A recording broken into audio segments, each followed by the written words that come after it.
I'm Darwin Gillett. People who know me well call me Dar. And you may be wondering why a business person, I've spent my entire career in the business world, I'm standing in a blueberry bog in Maine at the Caterpillar Hill Center, looking out over Penobscot Bay, the Camden Hills.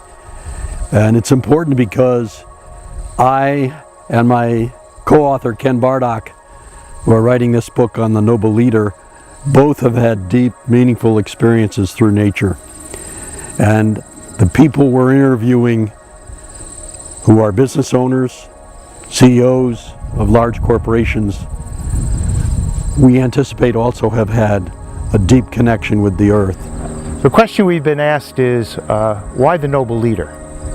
And the noble leader is really a sequel to a book written in 2008 by my friend and co-author Dar Gillett called The Noble Enterprise, which was intended to explain the way a new emerging group of companies is behaving to attain not just profits but long-term success, to stimulate and energize its people and to reach a higher purpose, and through this higher purpose greater success in many dimensions. The book has received a number of acclaims and awards, and as Dar and I were talking, we realized that there was really room for another book, which was really focusing on the leadership of this noble enterprise. And the working title of the book is The Noble Leader.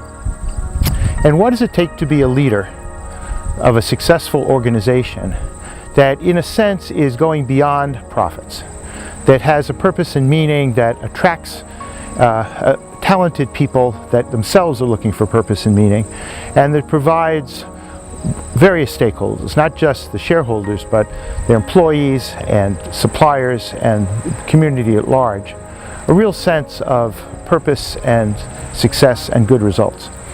What does a leader like this take?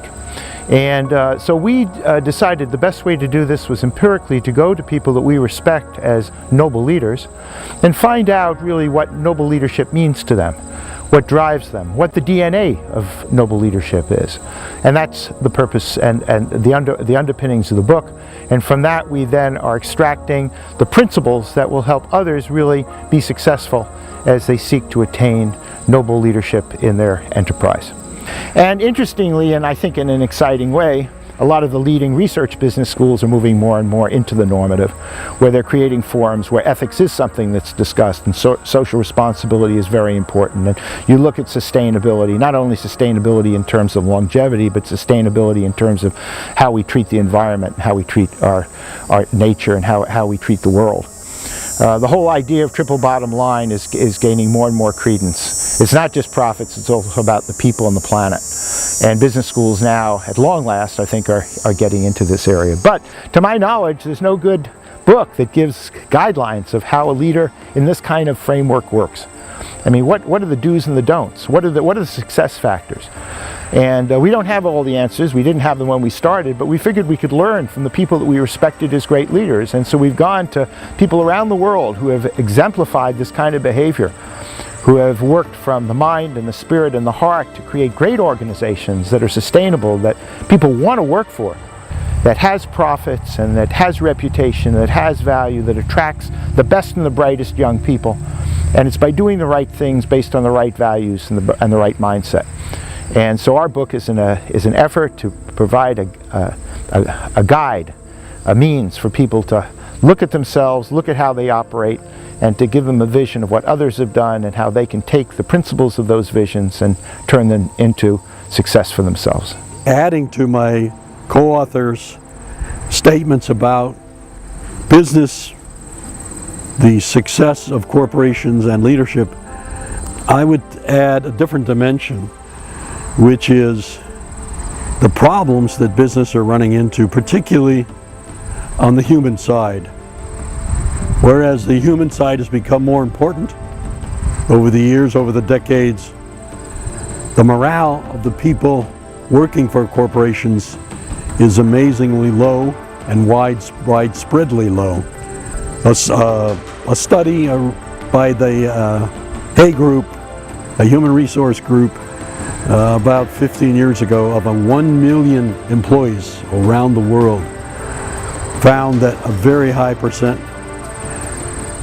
maybe it was 30 or 40%, were planning to leave their current employer, and it wasn't for more money, and within the next 2 years.